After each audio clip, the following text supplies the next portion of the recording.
Welcome to the First Down Legacy Podcast, your gateway to the exciting world of multifamily real estate investing. If you're eager to discover the strategies, insights, and success stories that will take your investment game to the next level, you've come to the right place. In each episode, we delve deep into the multifamily investing arena, sharing expert advice, interviews with industry leaders, and valuable tips to help you build your own legacy through multifamily real estate. Whether you're a seasoned pro or just starting out, our podcast is your playbook for scoring big in the world of multifamily investing. Join us as we explore the ins and outs of multifamily properties, uncover the latest market trends, and learn from those who have already achieved remarkable success in this dynamic field. Get ready to huddle up and tackle multifamily investing like a pro. This is the First Down Legacy Podcast, where your journey towards financial prosperity begins. Let's get started.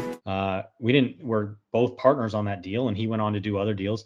And then he he came to us this year, and he's like, "Hey, dude, I got this great project. Would you guys like to be general partners on it?" And now we're He brought us in to raise capital for his deal. So it's a give and take. Like, you're all working together. There's no winning or losing. It's just working with other people. So we were able to become partners on his deal by developing that relationship, right? And so that's exactly it.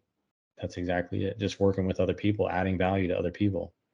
So, and then now we teach people how to get started, how to create financial freedom for them and their family through using vacation rentals first, instead of going the route we went, where we, worked for 3 years without the cash flow until we sold. So, are you currently using your social media as your main lead generator? I know you said that you help everyone essentially, but you have a focus in helping veterans, right? Being able to switch over after the career in the service. So is that where you get most of your leads from, or do you specifically target a veteran service or group that you reach out to in order to open this idea?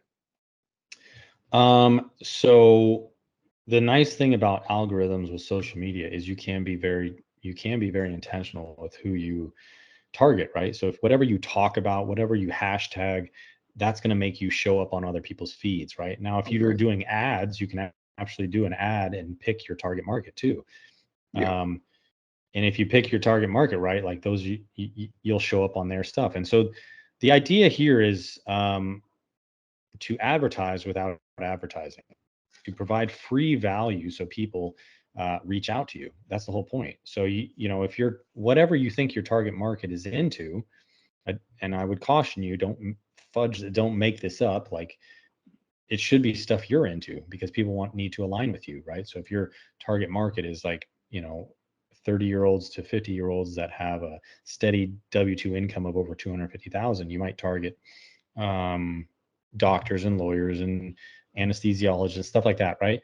But if all of a sudden, like, all you do on social media is talk about veterans and sports and stuff like that, you're probably not going to align with a lot of those. Maybe some, So, but you can absolutely provide free value by talking about how you do these deals, how the projects you're working on, without actually advertising. And so, like, one of the things I like to do is, in every post I do, I'll put something that I use a hook, a story, and then the pitch, whatever that is. And so if you use a hook, the hook should be the first thing that grabs that target market. So I'll put, as a veteran that used real estate to become financially free, and people are like, "Oh man, I'm a veteran and I want to be financially free."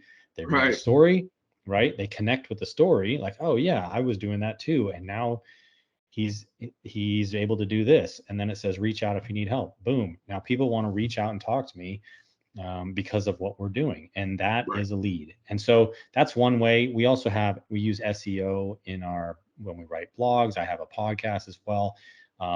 There's multiple ways to do it, but I think social media is really powerful because you can just talk about yourself, talk about what you're doing, so long if you do it strategically and not come across as preachy. And I mean, I meet with people and like, "Man, I feel like it's so great to finally meet you." I'm like, "I don't know who you are, but they've been watching my videos for a while," and that's the power of social media. What does that do for you there? Does that create some type of gratitude, gratification, some type of self-empowerment. What does that do for you there, that, individuals have been watching you and basically looking at you for inspiration? It's nice. So you want to get philosophical. I think when you're helping people, the reason it feels good is because you're actually helping yourself. So, they say there's some really cool studies on this stuff of where, if you read something, you retain like 10%. If you read and listen, it's like 20%. And it goes all the way down the line. But when you teach something, that's when you really learn the subject, right? And so it's nice to be able to teach something and give something back to people free of charge. Yeah, sure, it could be empowering. It could, boost your ego. But at the end of the day, you're also adding to the evolution of humankind, right? So if I am talking about financial freedom and what it has done for me, I may be inspiring a couple people, 100 people, 1,000 people, maybe, depending on your reach, to do that in their life instead of working the 9 to 5 for the next 40 to 50 years before they can retire. That Yeah. is changing the evolution, the financial footprint of many people out there, which changes their generation, changes their kids' lives, so I may not ever meet those people, Right. but it's nice to know that information is getting passed out there and think people are doing something about it. Yeah, so that's nice. I'm not trying to be a friggin', celebrity or anything, but No, of course not. yeah, it is nice to have that kind of impact. And that's the thing, right? They say, I think, I think it was Elon Musk said this: you get paid according to the value you add to humanity, right? Nice. So if you're Correct. adding imagine if you add value to people, like you are adding value to yourself. Excuse the interruption, but I have a very important message for each and every one of you.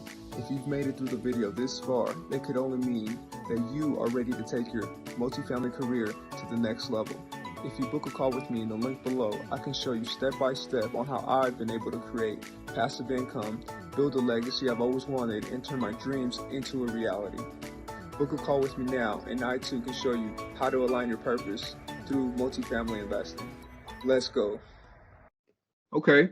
Yeah, and that's something that, I had to come to terms with, because with the immediate circle that I originally had, I felt so much resistance, trying to break through into this new space, right? Or at least passing this information along, so that individuals, who have any type of ambition in the same like mindset, that so that we can grow together. But that's what I had to come to terms with. Is like, hey, so 5, 10 years from now, like these same people aren't going to be in my immediate circle, so Yeah. you have to grow out of that and create a new circle, of course. um Yeah. Talk about your breakthrough moment. You did say from duplexes to 84 units. um how was that initial resistance for you, and how did you handle that? My initial resistance was probably when I first learned about real estate investing in rentals. I didn't think I needed it, didn't want it, didn't see the value in it, Yeah. But come 2018, I was like, it's either this or I'm going to be doing that. So in the military, I was gone 265 days a year almost. With deploying, I would deploy every year. I would be gone for training all the time. And I had 2 little girls at that point. And my breakthrough moment, I guess, maybe it came when my wife told me how my daughter asked, she was 5, I think at the time. She asked, when's dad gonna live with us for real? Mm, And I laugh because it's crazy to think, right? yeah, As a man, you're mission oriented. of Your course. mission comes first. And a lot of times we get our mission twisted, right? Our mission is what people tell us it is. It's to um, make more money. It's to be a strong leader. It's to do all this stuff. But we forget sometimes our mission is also to pave the way for the next generation. Yeah. And if we can provide for them financially, great, but that's only half of it. You have to be there emotionally for people. And so when I heard that my daughter was asking that, that's a big deal. Who do I want to be? Who do I really want to be? Who do I want to show up in this world as, right? Right. This faceless guy that comes in and out of the house every few weeks and just pays the bills, like that's not what I want to be. So Of course. that was probably the breakthrough moment, and the impetus for doing everything I do now. Yeah. Amazing. Well, Ashton, again, thank you for, jumping on the First Legacy podcast. It's an honor to have you on here and share a little bit about your story, your beginnings, your transitions from 2018 to now, and the amazing things that you guys are accomplishing today. Anything you want to share before we head out? No, man, I would say, yeah, thank you for having me. And I would say, one of the most important things that I did was get clear about what I want out of life. Okay. And it's something you're always refining. And the more you do it, the more clarity you have in your life about what you want, the more you can commit to it, and the more clear and focused action you can take. Yeah. Right. So that is the biggest, I think that's the key to getting whatever you want out of life. And I mean actual clarity, not what other people think you need to have, not what other people told you should have. Get clear about what you want, right? And what that means to you. And now your why will be strengthened, your commitment will be deep, and you'll be able to take that focused action every day. And you'll be really surprised how fast things happen when you do that. Okay. Well, thanks again, man. It was an honor to have you here. I can't wait to, follow you on social media, follow your investment group so that we can connect. Once again, man, thank you. Absolutely. Thank you, brother. It was great to meet you. I appreciate you, man. Yeah, thank you very much. Appreciate Talk to you soon, brother. All right, take care, friend. Thank you.